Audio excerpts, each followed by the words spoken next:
আব্দুল কাদের জিলানী কি কথা, ঠিক না? এই দিন কি তিনি দুনিয়ার মায়া ছেড়ে চলে গিয়েছেন। তো এই অফাত হল যে আজকের এই দিন 11ই রবিউল সানি,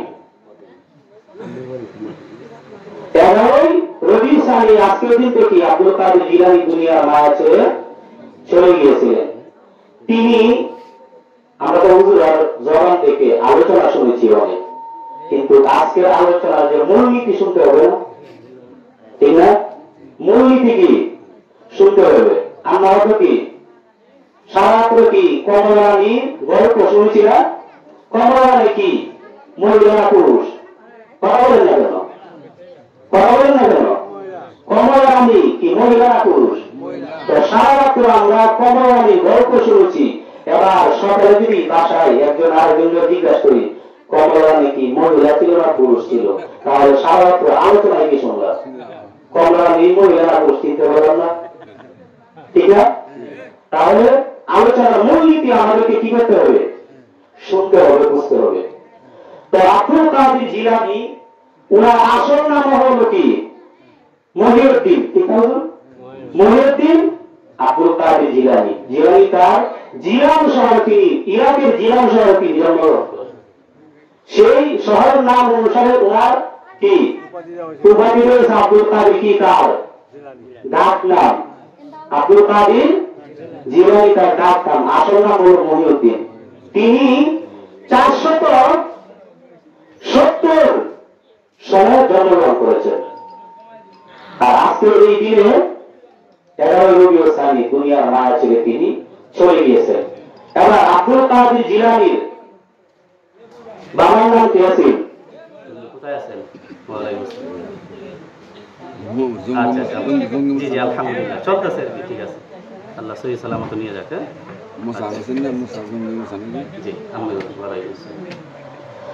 আব্দুল কাদের জিলানীর পিতার নাম কি? হ্যাঁ, আবু সালেহ। বলেন না কেন? আব্দুল কাদের জিলানীর পিতার নাম কি? আবু সালেহ জঙ্গি মুসা। মায়ের নাম কি? মায়ের নাম কি? উম্মুল খায়ের ফাতেমা। আমি অনেক লম্বা ঘটনা, সেদিকে যাইতে চাই না। ওইটা দুজনের একটা ঘটনা ছিল, ঠিক না? তারা স্বামী স্ত্রী কিভাবে আসছে ওইখানে একটা অনেক লম্বা ঘটনা, কিন্তু আমি ওদিকে যাব না। আমি মূল পয়েন্টগুলো করতে চাইতেছি। তো আব্দুল কাদের জিলানী তিনি বাংলাদেশ শিক্ষা গ্রহণ করার জন্য যাবেন। তো তা আমি সংক্ষেপে ঘটনাটা বলে দিতেছি। তার আম্মা কি করলো, কিছু টাকা পয়সা যেহেতু সফরে যাবে সন্তানকে বলে দিল যে কিছু মণিমুক্তা টাকা পয়সা দিয়ে দিছে যে এগুলো তুমি সঙ্গে করে নিয়ে যাও, কিন্তু কখনো মিথ্যা কথা বলা কি করা যাবে না, কথা বলে যাবে না। সকল পাপের মূল হলো মিথ্যা। একটা কথা আমাকে মনে রাখতে হবে, সত্যের জয় সর্বক্ষণই হয়, ঠিক না? মিথ্যার কিন্তু পরাজয় আজ নয়, হয় 12 বছর পরেও যদি হয়। মিথ্যার পরাজয়, সত্যের জয় হবে। মা কি শিখিয়ে দিচ্ছেন? মিথ্যা কখনো বলা যায় না। আমাদের মা কি শিখায়? কি শিখায়? হালকা মিথ্যা বলতে হবে। যদি কোন রকমের কোনো কিছু উপকৃত হই, হালকা মিথ্যা কথা বলতে রাজি। কিন্তু দেখেন, আসলে একটা কথা কি খেয়াল রাখতে হবে, আম গাছ থেকে আম ফলটাই হবে, ঠিক না? আম গাছ থেকে জাম হবে, ভাই, আম গাছ থেকে আম হবে। অর্থাৎ তাদের গাছটা ভালো ছিল, যার কারণে ফলটা ভালো আসছে, ঠিক না? গাছ যদি ভালো হয়, ফল ভালো হবে। আপনার কষ্ট হইতেছে? আমি কিন্তু মানে আলোচনা করতেছি, আমার শুনতেছেন মসজিদে জমা করেন, আজকের মূলনীতি বলতেছি। তো মা শিখিয়ে দিছে কখনো মিথ্যা কথা বলা যাবে না। এবার রাস্তায় চলছেন আব্দুল কাদের জিলানী। রাস্তায় যখন হুজুর গেলেন, কোথাও কি কোন দুষ্ট প্রকৃতির মানুষ আছে না? তাদেরকে কি বলি আমরা? চোর ডাকাত। কি বলি? চোর ডাকাত বলে থাকি। এরকম দুষ্ট প্রকৃতির মানুষের হায়নাদের আক্রমণের শিকার হয়। এবার বলতেছে তোমার কাছে কি আছে সব দিয়ে যাও। এবার কি আছে তোমার কাছে সব দিয়ে যাবে। আমি ইমাম সাহেব কইতাম কোন কাছাকাছি করলাম মোবাইলে টাকা পয়সা নেগেটিভ ঠিক না, একসাথে কয়েক হাজার টাকা বললাম মোবাইল শুরু করে রেখে টাকা পয়সা শুরু করে ঠিক না, কিন্তু মা কিসে গেছে মিথ্যা বলা যাবে না। এবার আব্দুল কাদের জিলানী ওরা বলার সঙ্গে সঙ্গে তার কাছে যা ছিল সব দিয়ে দিয়েছে। সব কি করলো? ডাকাত দলকে দিয়ে দিল। এবার ডাকাত দল চিন্তা করলো জীবন ভর ডাকাতি করলাম, নাফরমানি করলাম, এই গুনার কাজ করলাম, এরকম লোক তো কোথাও হয় না, চাওয়ার সঙ্গে সঙ্গে দিয়ে দেয়। এরকম আদর মানুষ কি আছে নাকি পৃথিবীতে? হ্যাঁ আছে, খুব কম, চাইতে দিয়ে দেয়। তো তখন কি করে আব্দুল কাদের জিলানী সবকিছু দেওয়ার পর ডাকাত দল বলতেছে যে তুমি সবকিছু দিয়ে দেওয়া কারণ কি? যা আম্মা শিখিয়ে দিয়েছে আমি মিথ্যা কখনো না বলার জন্য। আম্মা কি শিখেছে? মিথ্যা কথা কখনো না বলার জন্য। তো আমি সত্য বলতে যে আমার কাছে যা আছে তা আপনাদেরকে দিয়ে দিতে হবে। তো ডাকাত দল চিন্তা করলো যে এই লোকটা কখনো সাধারণ মানুষের হতে পারে না, আর সাধারণ মানুষের সন্তান হতে পারে না, ঠিক না? সাধারণ মানুষও হতে পারে নাই, সাধারণ মানুষের সন্তান সে নয়। তাৎক্ষণিক তারা কি তাদের ভুল বুঝতে পেরেছে, মুক্ত হওয়ার পর তারা সকল ডাকাত দল আব্দুল কাদের জিলানীর হাত ধরে মুসলমান হয়ে গেছে। সুবহানাল্লাহ। তাহলে আল্লাহ তাআলা সূরা শামস বলতেছেন কাদ আফলাহা মান যাক্কাহা ওয়া কাদ খাবা মান দাসসাহা। কাদ আফলাহা মান যাক্কাহা, যারা নাকি নিজেদের ভুল বুঝতে পারে, যারা নিজেদের ভুল বুঝতে পারে, অনুতপ্ত হয়ে ফিরে আসে, তারাই সফলতা অর্জন করে। আল্লাহ তাআলা বলেন আর যারা নাকি কুলসিত হয়ে গুনার কাজে কি লিপ্ত থাকে, গুনার কাজে ডুবে থাকে, তারা উভয় জাহানে ধ্বংস হয়ে যাবে, তারা উভয় জাহানে ধ্বংস হয়ে যাবে। وعن أبي هريرة رضي الله تعالى عنه قال قال رسول الله صلى الله عليه وسلم إن الله لا ينظر إلى صوركم وأموالكم ولكن ينظر إلى قلوبكم وأعمالكم। এই হাদিসটা আমি আলোচনা শেষ করব। وأعمالكم। হযরত আবু হুরায়রা রাদিয়াল্লাহু তাআলা আনহু বলেন আল্লাহ রাসূল সাল্লাল্লাহু আলাইহি ওয়াসাল্লাম বলেন ইন্নাল্লাহা লা ইয়ানজুরু ইলা সুওয়ারিকুম, নিশ্চয় আল্লাহ তাআলা মানুষ তার সুন্দর কি, তার রং কি, সে কি কালো না বলা, ফর্সা নাকি সুন্দর, মানুষের রং কি, আল্লাহ তাআলা এইগুলো দেখে না।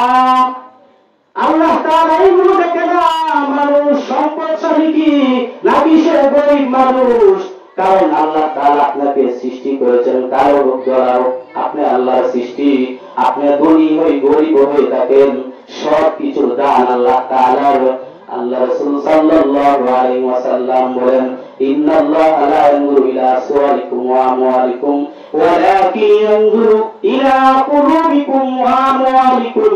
আল্লাহ রাসূল বলেন আল্লাহ তাআলা দেখে মানুষের অন্তর কতটুকু পরিষ্কার, তার আমলটুকু কত সুন্দর। আল্লাহ তাআলা কি দেখেন? বান্দার অন্তরটা কতটুকু পরিষ্কার, বান্দার অন্তর কতটুকু আল্লাহর মতো নিবেদিত প্রাণ, তার আমলগুলো কতটুকু সুন্দর। আমরা আমল করি না? কোন আমল করি?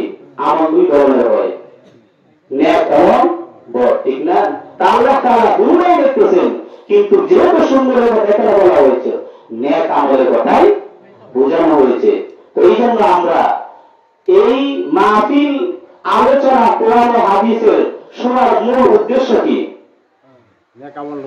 মূল উদ্দেশ্য কি বলেন না কেন? আমি মূল কথাটা আসতেছি। মূল উদ্দেশ্য কি ভাই? নেক আমল আমাদেরকে করতে হবে। এবার আমরা সবাই আল্লাহ রাসূলকে ভালোবাসি কিনা? কথা বলেন না কেন? না আওয়াজ করে আসেন না। আমরা সবাই আল্লাহ রাসূলকে ভালোবাসি কিনা? সবাই হাত তুলে দেখেন তো আমরা কারা কারা আল্লাহ রাসূলকে ভালোবাসি। আল্লাহ তাআলা আমাদের সকলকে যেন নবীর আশিক এবং প্রেমিক হিসাবে কবুল করেন, আমিন। হাত নাই। এবার আল্লাহ রাসূল সাল্লাল্লাহু আলাইহি ওয়াসাল্লাম পাঁচ ওয়াক্ত নামাজ পড়তেন কিনা? কথা বলেন না। এখন দুর্বল আসছে আপনাদের নবীর ভালোবাসি দিকে, ঠিক না? নবীকে ভালোবাসি ঠিকই, কিন্তু নামাজ পড়তে কষ্ট হয়, ঠিক না? নামাজ পড়তে কি হয়? কষ্ট হয়। এবার আপনি যদি রসুলকে প্রকৃতই ভালোবেসে থাকেন, তাহলে যে হাদিস শুনাইলাম, আল্লাহ তাআলা কি দেখে? আপনার অন্তর দেখবে, আর আপনার নেক আমলটুকু কতটুকু সুন্দর। তো রসুল তো নামাজ পড়তেন, আপনি আমি করবো না কেন? আজকে এখান থেকে এই মাহফিল থেকে আপনাকে আজকে ওয়াদা করতে হবে এবং প্রতিজ্ঞা করতে হবে যে আমি কালকে থেকে 5 ওয়াক্ত নামাজ পড়বো। রসুল নামাজ পড়েছে, আমি নামাজ পড়বো। রসুল দাঁড়িয়ে রেখেছেন, আমি দাঁড়িয়ে রাখবো। রসুলের সুন্দর পোশাক ছিল, আমার পোশাকটা সুন্দর হবে, ঠিক না ভাই? ঠিক না? এবার অনেক তো শুধু আমার পোশাক যারা সামনে রয়েছে তাদেরকে বলতেছে, মহিলারা বলতেছে আমরা কিছু বলে না, ঠিক না? মহিলারা বলতেছে আমাদেরকে কিছু বলে যাচ্ছে না। এখন যত ভুল কথা বললাম, এই কথাগুলো আমাদের উভয়ের প্রয়োজন আছে কিনা? নারী পুরুষ সকলের প্রয়োজন আছে কিনা? আছে। এবার আল্লাহ তাআলা 4 জন নারী দুনিয়াতে শ্রেষ্ঠ ছিল, 4 জনকে সালাম জানাইছে। আলোচনা শেষ করে দেবো না, একটু শুনবেন?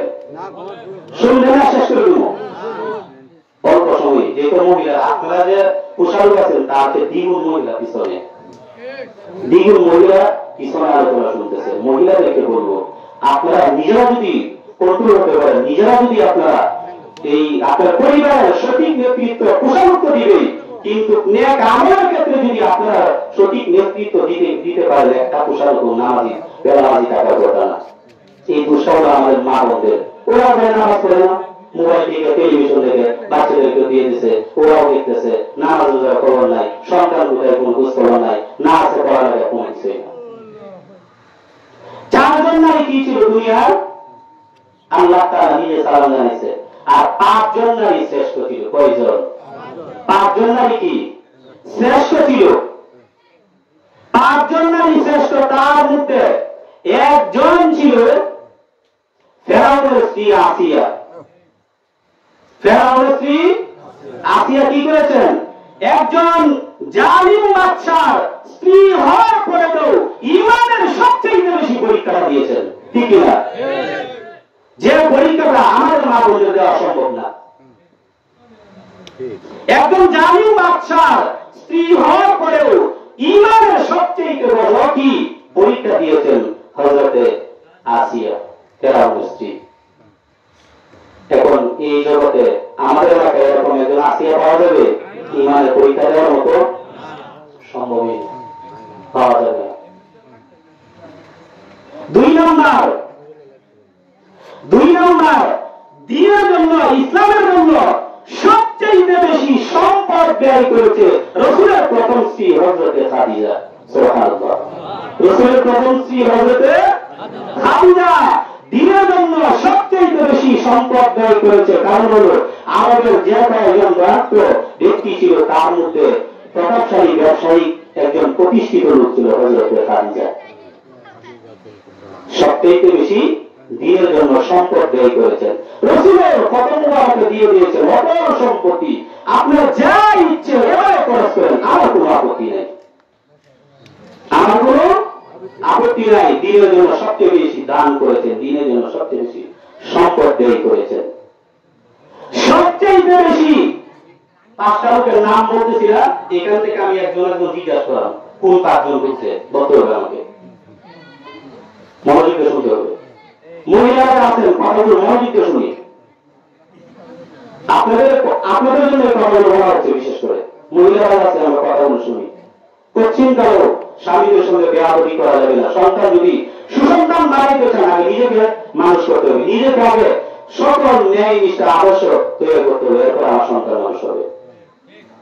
স্বামীর সাথে কোশ্চিনকারও বেয়াদবি করা যাবে না। সবচেয়ে বেশি স্বামী ভক্ত ছিল হযরতে বিবি রহিমা আলাইহিস সালাম। কে ছিল? বিবি রহিমা, আইয়ুব আলাইহিস সালামের স্ত্রী। সবচেয়ে বেশি স্বামী ভক্ত ছিল। 40 বছর যাওয়া হুজুরের এখানে বসা, 40 বছর স্বামীর খেদমত করতে করতে জীবন দিয়ে দিয়েছে, এরপর স্বামীর পিছে ছাড়া নেই। আর আমাদের সীমা বন্ধরে কি করতো? 1 সপ্তাহ যদি বিছানা করে থাকেন, আপনার কোনো কথা নাই, আমি বলে দিলাম এখান থেকে বাচ্চা বিছনায় পড়ে থাকে, কিন্তু সবচেয়ে বেশি স্বামী ভক্ত ছিল কে? আইয়ুব আলাইহিস সালাতু ওয়াস সালামের স্ত্রী বিবি রহিমা। সবচেয়ে বেশি ইলম অর্জন করেছিলেন, সবচেয়ে বেশি ইলম অর্জন করেছিলেন, যে ইলমগুলো কুশলকে অর্জন করা সম্ভব ছিল না, রাসূলুল্লাহ সাল্লাল্লাহু আলাইহি ওয়াসাল্লামের স্ত্রী হযরত আয়েশা। হুজুর কাছে বসা কথাগুলো বলতেছি, তিনি বলবেন হুজুর করবে। সবচেয়ে বেশি ইলম কে অর্জন করেছিল? কথা বলেন না কেন? কে অর্জন করেছিল? তখনকার সময় যে ইলমটুকু কুশলকের পক্ষে অর্জন করা সম্ভব ছিল না, এই ইলমটুকু আল্লাহ তাআলা হযরত আয়েশাকে দিয়েছেন। রাসূলের জবান মুবারক থেকে একটা কথা শুনছেন, এটাই তার জবান, এটাই জবান থেকে শোনার পর তার জেনে ঢুকে গেছে, কখনো সে বলে নাই। মহিলাদের সংঘাতে মাথায় যদি সমস্যা হইতো তাহলে সাহাবীরা আয়েশার কাছে জিজ্ঞাসা করতো। এবার আমাদের মহিলাদের এই জ্ঞান আছে? কোরআন তেলাওয়াত এই সমাজে বড় তো এখন দেখা যায় আমরা সকাল বিকাল কোরআন তেলাওয়াত করে রাত একজন আছেন কি এখানে? আলহামদুলিল্লাহ একজন পাইছি। আল্লাহ তাআলা আমাদের সকল জীবনের এরকম কোরআন পড়ানোয়ালা ঘরের মধ্যে তৈরি করে দেয়। আমিন। কই পাবো আমরা এই কোরআন তেলাওয়াত পড়ানোয়ালা? অন্য এলাকাতে দূরের কথা। 5 নাম্বারের কথা বলতেছি। 5 নাম্বার সবচেয়ে বেশি পর্দাশীল ছিল রাসূলের আদরের দুলারি কন্যা হযরতে ফাতেমা। কে ছিল? কে ছিল? এবার আমাদের মা বলতে পর্দা আছে কিনা? আছে। আমাদের তো পুরো আওতায় কত নিজের লোকেশন মনে করি, ঠিক না? কিন্তু হযরতে ফাতেমা এমনই পর্দাশীল ছিল যে তার বুকরা বা হেজাবটা এমনই ছিল যে তার ইতিহাসে আসছে যে সে যখন হাঁটতো পিছন থেকে বুকরা এমন ছিল যে পায়ের দাগগুলো মুছে যেত। মই দেখেন না হাতের মধ্যে, মই দেখেন তো হাল চাষের কাছে গরুগুলোদের সামনে হাঁটতেছে, পিছন থেকে দেখা যায় পাগুলো দেখা যায় না। হযরত ফাতেমা এভাবে হাঁটতেন যে তার পায়ের দাগগুলো পর্যন্ত কেউ দেখতে পাইত না। সুবহানাল্লাহ।